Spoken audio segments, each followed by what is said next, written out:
Today I discuss about the metals and non metals. आज हम किसके बारे में चर्चा करने वाले हैं? मेटल्स एंड नॉन मेटल्स के बारे में चर्चा करने वाले हैं। तो सबसे पहले अपन स्टडी करते हैं मेटल्स एंड नॉन मेटल्स। इससे पहले मैं आपको थोड़ा सा इन्फॉर्मेशन बता दूँ कि एलिमेंट्स अपने अर्थ पे कितने एलिमेंट्स प्रेजेंट होते हैं। लगभग 118 एलिमेंट्स आते हैं। कितने एलिमेंट्स हैं? 118 एलिमेंट्स प्रेजेंट होते हैं और वो भी 3 कैटेगरी में डिवाइडेड है। एलिमेंट्स की बात करते हैं तो सबसे पहले आता है मेटल, दूसरी अपन बात करते हैं फिर आता है नॉन मेटल, है ना, और लास्ट अपन बात करें तो मेटलॉइड, थर्ड होता है मेटलॉइड, है ना। तो मेटल की बात करते हैं, नॉन मेटल की बात करें और मेटलॉइड, ये 3 ब्रॉड कैटेगरी में डिवाइडेड किए गए हैं एलिमेंट्स को। लेकिन मेजर पार्ट जो है एलिमेंट्स का, है ना, वो होता है मेटल्स, फिर उसके बाद होते हैं नॉन मेटल्स और 7 होते हैं मेटलॉइड। 7 क्या होते हैं? मेटलॉइड। मेटल्स की बात करते हैं तो जैसे कि sodium, aluminium, gold, silver, it is the example of the metals. ये सब किसके एग्जाम्पल हैं? मेटल्स के मिल जाएंगे। नॉन मेटल की बात करते हैं chlorine, oxygen, sulphur, nitrogen, phosphorus, है ना, फॉस्फोरस। तो बहुत सारे एग्जाम्पल अपन बोल सकते हैं। हीलियम, ये सब किसके एग्जाम्पल मिल जाएंगे? नॉन मेटल के। मेटलॉइड की बात करते हैं तो मेटलॉइड कितने होते हैं? 7। ये बात आप याद रखेंगे। जैसे कि बोरॉन की बात करते हैं, सिलिकॉन की बात करते हैं, जर्मेनियम की बात करें, आर्सेनिक की बात करें, है ना, इसकी बात करते हैं, आर्सेनिक की बात करते हैं। दूसरा अपन बात करें आर्सेनिक, AS, है ना, आर्सेनिक की बात करते हैं। बोरॉन है, सिलिकॉन है, जर्मेनियम है, आर्सेनिक है, एंटीमनी है, पोलोमिनियम है, टेरियम है, हो गया ना। तो ये सब क्या है? ये सब कहलाते हैं मेटलॉइड। कौन कौन से? Boron, silicon, germanium, arsenic, antimony, polonium, tellurium. ये सब किसके एग्जाम्पल कहलाते हैं? मेटलॉइड के। तो याद रखना मेटलॉइड कितने होते हैं? 7 होते हैं। It show the property some metals and non metals. ये कुछ प्रॉपर्टी मेटल्स की भी शो करते हैं एंड नॉन मेटल्स की। लेकिन अपन को ये नहीं पढ़ना, अपन तो सिर्फ बात करते हैं किसकी? Metal and non metal. तो मेटल की बात करते हैं तो मेटल के बारे में जरा समझते हैं। मेटल क्या होते हैं, है ना। तो ऐसे एलिमेंट, आई मीन ऐसे substances which have a tendency to lose the electron, जो अपने इलेक्ट्रॉन को क्या कर देते हैं? लॉस कर देते हैं। that is called the metals। उन्हें क्या कहा जाता है? मेटल्स कहा जाता है। ये बात आप याद रखेंगे कि ऐसे elements which have a tendency to lose the electron, उनमें ये टेंडेंसी हो कि वो अपने इलेक्ट्रॉन को क्या कर देते हैं? लॉस कर देते हैं, तो उन्हें कहा जाता है metal. And so it contain the positive charge. जब वो अपने इलेक्ट्रॉन को लॉस करते हैं, सपोज जैसे कि सोडियम की बात करते हैं, किसकी बात करें? सोडियम की लास्ट इलेक्ट्रॉन कितने होते हैं? 11 इलेक्ट्रॉन होते हैं, है ना। जब वो अपने इलेक्ट्रॉन को लॉस कर देते हैं, जब वो अपने इलेक्ट्रॉन को क्या कर देते हैं? लॉस कर देते हैं, है ना। जब वो अपने इलेक्ट्रॉन को लॉस कर देंगे तो उनमें क्या हो जाता है? पॉजिटिव चार्ज आ जाता है। जैसे कि एल्यूमिनियम की बात करते हैं तो उनमें लास्ट बात करते हैं कितने इलेक्ट्रॉन्स होते हैं? 13 इलेक्ट्रॉन होते हैं। जब वो अपने इलेक्ट्रॉन को लॉस कर देते हैं तो it contain the positive charge, तो उनमें पॉजिटिव चार्ज आ जाता है। जैसे 1 इलेक्ट्रॉन लॉस किया तो 1 पॉजिटिव चार्ज, 2 इलेक्ट्रॉन लॉस किया 2 पॉजिटिव चार्ज, 3 इलेक्ट्रॉन लॉस करेंगे तो 3 पॉजिटिव चार्ज। ये बात आप याद रखना, है ना। इसे कहा जाता है कैटाइन। क्या कहते हैं इसको? कैटाइन, है ना। कैटाइन एंड एनाइन, ये चार्जेस होते हैं, पॉजिटिव एंड नेगेटिव चार्जेस। तो ये बात आप याद रखेंगे। मेटल्स का मतलब क्या होता है? ऐसे substances which have a tendency to loss the electron, ऐसे सब्सटेंसेस जो उनमें टेंडेंसी होती है अपने इलेक्ट्रॉन को लॉस करने की, and it contain the positive charge, that is called the metals. उन्हें क्या कहा जाता है? मेटल्स कहा जाता है। जब बात आप याद रखेंगे। बात करते हैं नॉन मेटल की, तो इसका जस्ट अपोजिट ले लीजिए। ये क्या कर रहे हैं? लॉस। तो ये भैया क्या करेंगे? गेन। ये क्या करेंगे? गेन करेंगे। ये बात आप याद रखेंगे। नॉन मेटल्स की बात करते हैं तो नॉन मेटल ऐसे substances which have tendency to gain the electron, उनमें ये टेंडेंसी होती है वो इलेक्ट्रॉन को क्या करते हैं? गेन करते हैं, है ना। That is called the non metal. And it also contain the negative charge. और इनमें कौन सा चार्ज कंटेंट के होते हैं? नेगेटिव चार्ज कंटेंट के होते हैं। ये बात आप याद रखेंगे, है ना। Metals and non metals. अपन आगे बात करें इस चैप्टर में अपन को क्या पढ़नी है? इनकी फिजिकल प्रॉपर्टीज, इनकी केमिकल प्रॉपर्टीज, है ना। तो देखिए सबसे पहले अपन बात करते हैं किसके बारे में? मेटल्स के बारे में। सबसे फर्स्ट पहली प्रॉपर्टी अपन बात करते हैं तो समझेंगे इनकी फिजिकल प्रॉपर्टी। सबसे पहली प्रॉपर्टी अगर बात करें तो मेटल्स की बात करते हैं तो सबसे पहली प्रॉपर्टी अगर अपन लें तो lustrous, metals are the lustrous it appear to be shining, जैसे गोल्ड की बात कर लीजिए, है ना, सिल्वर की बात कर लीजिए, है ना, प्लेटिनियम की बात कर लीजिए, तो ये सब क्या है, मेटल्स।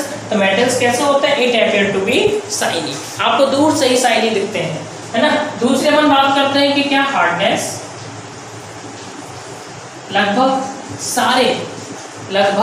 सारे मेटल्स कैसे होते हैं, हार्ड होते हैं, लेकिन किसको छोड़ के, सोडियम, पोटेशियम, पोटेशियम, लिथियम, ये सॉफ्ट होते हैं।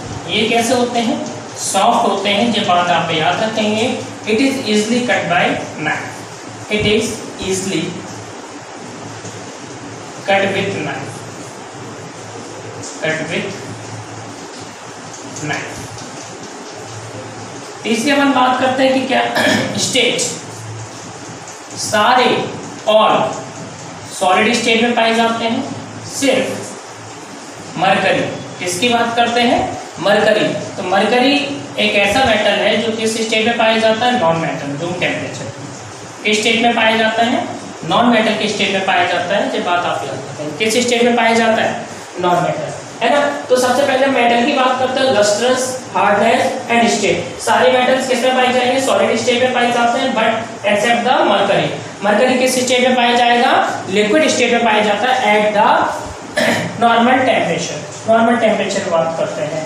सेकेंड अपन बात करते हैं इनकी टेंसाइल स्ट्रेंथ।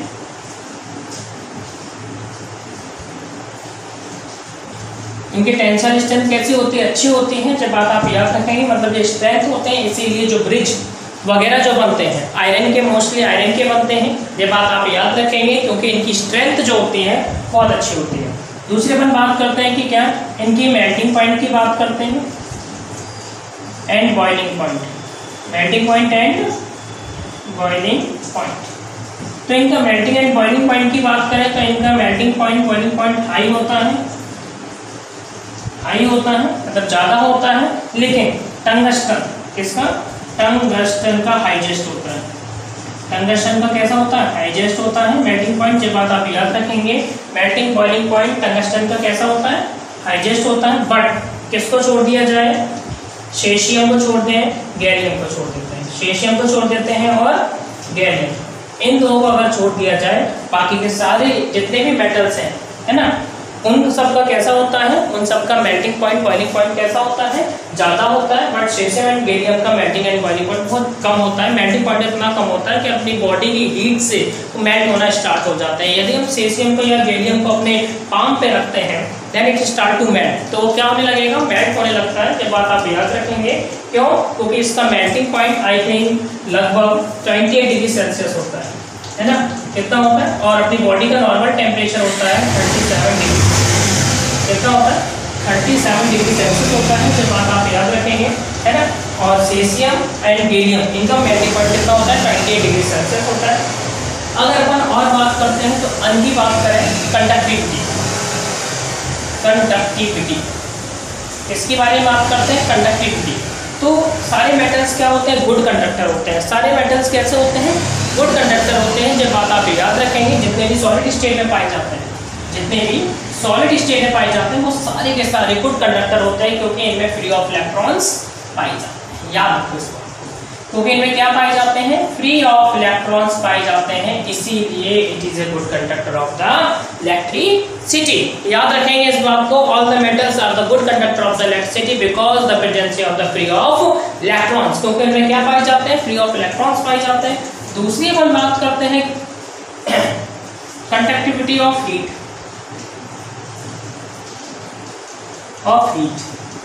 हीट की अगर बात करते हैं तो किसको छोड़ दिया जाए, लेड को छोड़ दिया जाए, मरकरी को छोड़ दिया जाए। इन दोनों को अगर छोड़ देते हैं, बाकी के सारे मेटल्स क्या होते हैं, गुड कंडक्टर ऑफ हीट होते हैं। जब बात याद रखना है, क्या होते हैं, गुड कंडक्टर ऑफ हीट। किस किस को छोड़ दिया जाए, लेड को छोड़ दिया जाए, मरकरी को छोड़ दिया जाए। किस किस को, लेड को और मरकरी, इन दोनों को अगर छोड़ दिया जाए, बाकी के सारे जितने भी मेटल्स होते हैं are the good conductor of the electricity को हीट। ये बात आप याद रखेंगे। और नेक्स्ट अपन बात करते हैं डेंसिटी। नेक्स्ट बात करते हैं डेंसिटी।